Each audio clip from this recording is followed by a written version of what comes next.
Short-term rentals is a very popular type of investment these days. You can make a lot of cash flow using sites such as Airbnb or VRBO. But before you go buy that short-term rental, I'm going to give you 9 things to avoid. Everybody, Cashflow Kris here, taking on. Yo, what's up, everybody? Cashflow Kris here at What's up, everybody? Cashflow Kris with Investors Edge Real Estate Group here.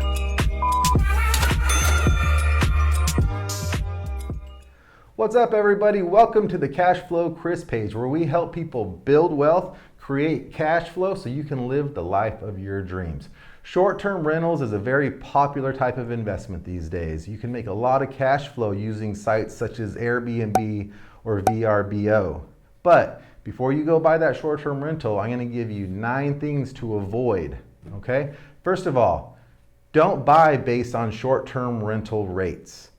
Many things can happen which will turn your property into a long-term rental. So don't buy based on short-term rates. Make sure that it would make sense as a long-term rental. There's a lot of reasons why, and we're going to get to those in just a minute.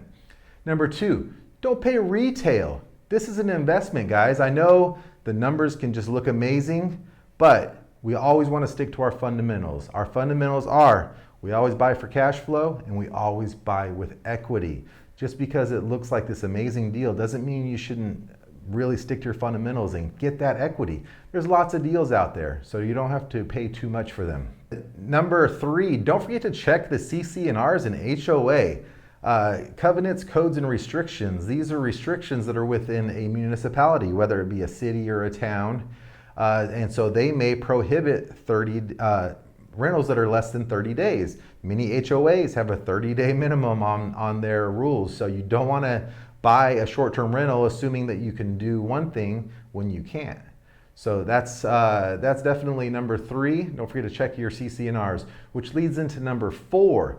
Don't sleep on local politics. Okay, many municipalities are trying to ban short-term rentals. Last year, San Diego tried to do it. This year, Phoenix is trying to do it. Be a part of your local community. Go to the meetings. Let your voice be heard. Let them know this is how you run your business. Number 5, don't buy the cheapies. Okay, I've seen this time and time again. You buy the cheapest property so you can rent it for the lowest amount, and so you think you're going to be really busy. That's not how this game works. Higher end properties make much better short-term rentals. So don't always go for the low end. Don't be afraid to pay a little bit more and have one of those higher end rentals, okay? Number 6, don't do it yourself. This is not a job, this is a business. You wanna hire a property manager, you wanna hire a cleaner.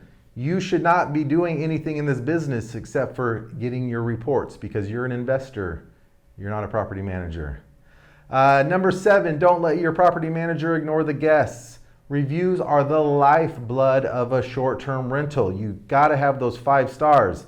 If you have low stars, you may get kicked off the platform. If you have 5 stars, everybody's gonna want to stay with you. So definitely treat your tenants right, your guests right, lots of communication, welcome them when they leave, ask them how you did. Well, which leads us into the next one, number 8. Don't wait for a review, ask for a review. Upon checkout, make sure everything went good and have your property manager ask them for a 5-star review. Some people will really enjoy their stay and they'll still give you a 4-star. 4 stars hurt. You need those 5 stars. So just let them know, hey, this is how we, this is our business. We would really appreciate 5 stars.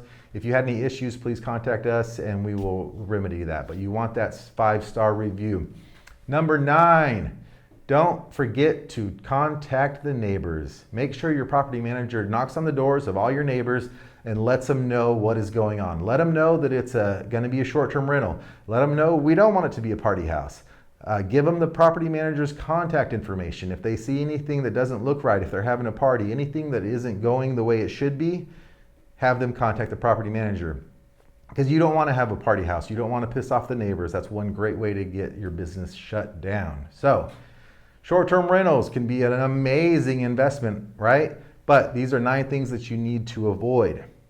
Did you find this video helpful? If so, do me a favor, like, share, and then definitely subscribe. I produce content like this all the time and I want to help you, again, build wealth, create cash flow so you can live the life of your dreams.